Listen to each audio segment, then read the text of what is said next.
What's up, everybody? In today's video, I want to go over how you can connect Visual Studio Code with Rojo and be able to move your workflow from Roblox Studio onto VS Code for just programming purposes.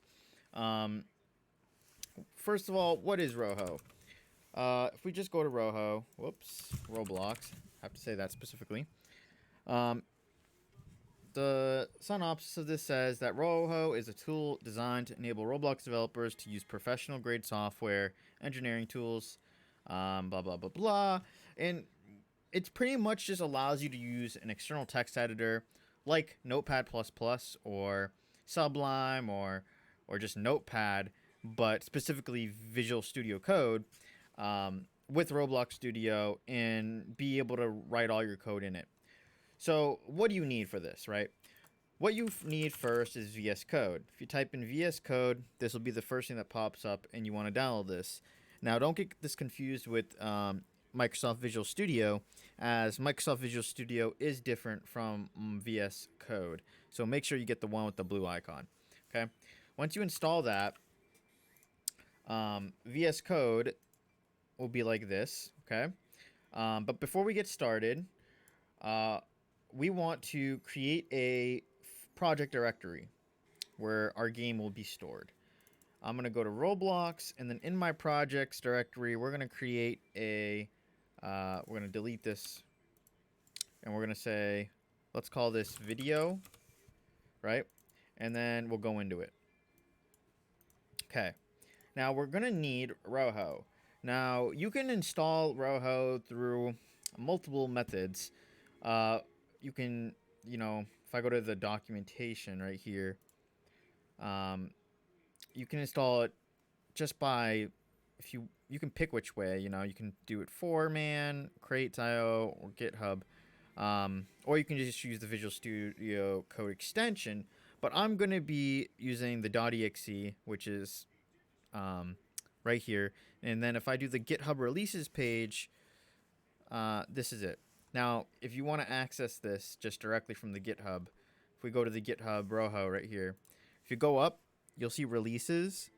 You can click on releases, and then this is it. And you basically scroll down a little bit and open up this assets part. Now, depending on what type of operating system you have, we have Windows, Mac, and Linux. I have a Windows computer, so I'm going to install the zip file for this one. Now, if you have, you're going to need the plugin on Roblox Studio as well. You can install this plugin by opening Roblox Studio. I'll do this now for you so you guys can see. You would download this file, and when you download that file, let's just say new for now so I can show you. Once you download that file, you want to move that file into a new folder, and if you press this plugins folder under plugins, it will open it up, and there is this directory that you can just, move that file that you downloaded into here. And then this will have the plugin. See, mine's rojo.rbxm. That's the plugin. Okay? That's how you install the plugin onto your studio. And so then you need to download one of these, whatever operating system you have. I have Windows, so I would click this and download that. Once you download that, you would extract it with whatever extraction software you have. And inside of it will be a rojo.exe file. Okay? What we're going to do with this is we're going to copy it, and we're going to actually put it into our project directory. I'm going to go to Roblox, projects, video, and paste that in here. Okay? What do you do now? So, for the purposes of this video, everything I do is going to be using the terminal, not the Visual Studio extension. Okay? So, if you should follow exactly what I do, but if you want to start your process of connecting the studio with Rojo, you want to run this program, but you don't run it by clicking on it. If you just double click on it, it's just going to do nothing. Or you may notice a console open up really quickly and close, but that's not the way you use it. What you can do in this bar right here, if you just click it where you can edit the path, if you just delete all that and just type in CMD and press enter, it will open up a command prompt in your directory that you did that in. So you want to do that in the directory of the project that we're doing with that rojo.exe. And if I type in dir, you should see rojo.exe right there, right? So what we do is we just type in rojo.exe, and then we type it init for initialize, and then the name of our game, and we're just going to call it game. Okay. Now this is making the assumption that you're starting a game from scratch. Okay. You're not porting a Roblox game that you've already started working on before Rojo to Rojo. Okay. This is making the assumption that you're starting a game from scratch. I will make a video on how to port your game eventually. So I'll press enter, and then it will say it created it, and then it creates this game project. Okay. So I'm going to copy this rojo.exe, and I'm also going to put the copy in here. So we have a rojo.exe in this and on the outside. Okay. It doesn't matter, but we need it on the inside to run the next command.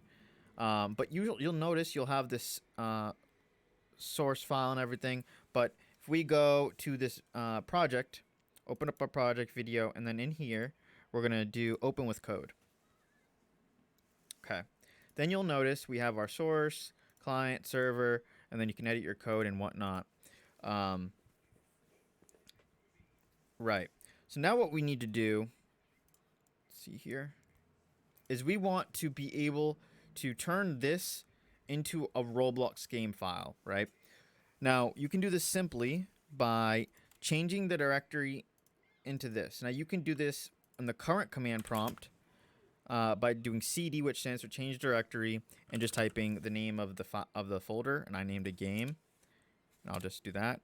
Or you can do the alternative and go into this game folder, click on the left here, and then just type in cmd and press enter. There you go. So now we want to do rojo.exe, and then we're going to do build space -o, which stands for output, and we're going to output this as called, we'll just say game.rbxlx. Okay. And it says built, and then there you go. So if we open this game file up, it will have the exact same. Let's see here. You're actually going to have to drag it and drop it in here. So if you notice now, if we opened up Visual Studio, you'll see a server and then init. So there should be a server script right there. It says hello world from server, right? So now if we, try to make a change to this file, we want this change to be able to propagate over here, but it didn't do it. So what we need to do is open up the directory of your game, wherever that default.project.json is, because this file is what's used so Rojo can understand what exactly to update, right? So wherever you see this, you want to do the same thing and open up the command prompt in this directory. And then we're going to type in Rojo and then serve. Now, it's important when I do this, it'll say listening, that you don't exit this terminal at all. You can exit it when you want to stop listening, or you can press Control-C in this couple times for it to stop the program. Otherwise, you can just leave this running on another monitor or something. Okay. Once that's running, you're going to notice once I connect to this, obviously you need to have the plugin installed. Once you have that plugin installed, you can just click it, open it.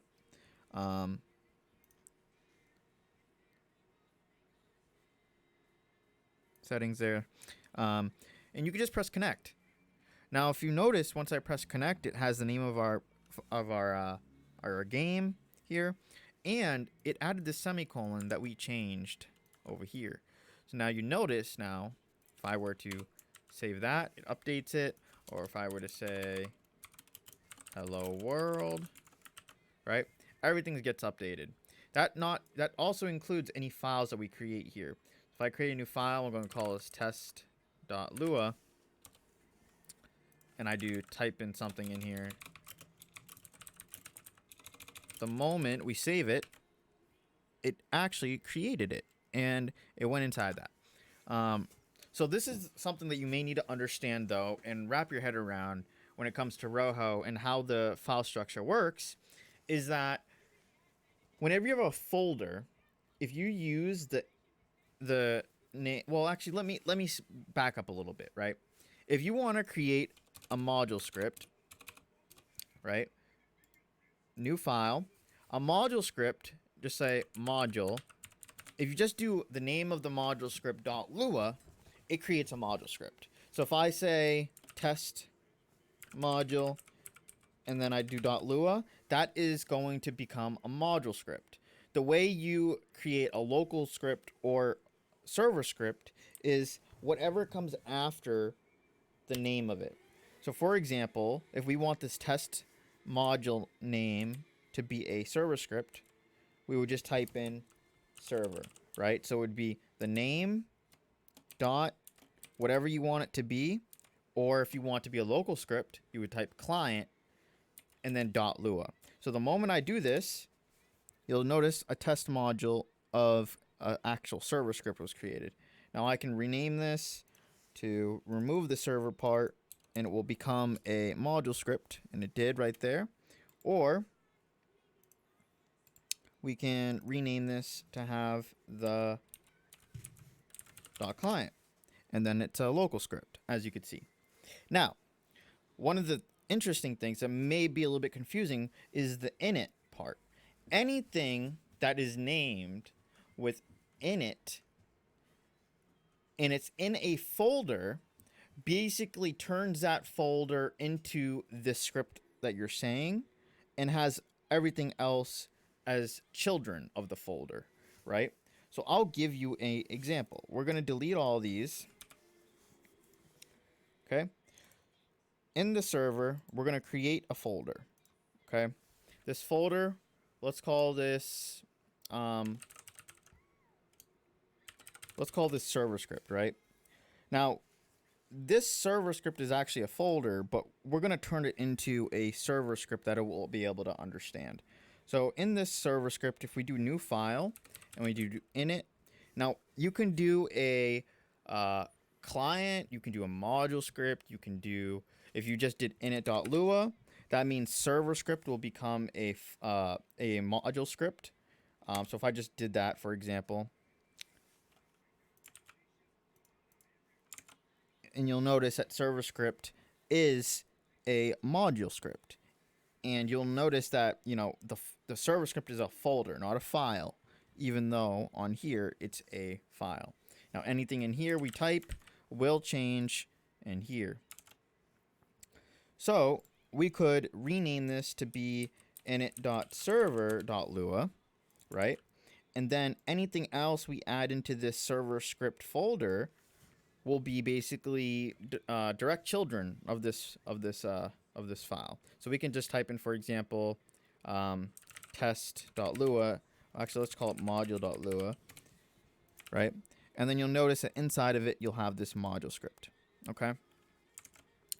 And the way that everything understands where stuff to go is through this default.project.json file. So you'll notice if we went to server script service, right? It says server script service and then server, right? Meaning that we want to create a folder in server script service, and we want to put the contents of source server, which is right here, into that, right? And it did. That's pretty much everything for this video. Next videos I should be talking over how to convert a current game project that you've been working on to Rojo. And eventually I'm going to go over the knit framework. This is just a video so we can get to that point. If you never worked with knit, or you've never worked with Visual Studio Code or Rojo or any of the above. Anyways, have a good day. Bye-bye.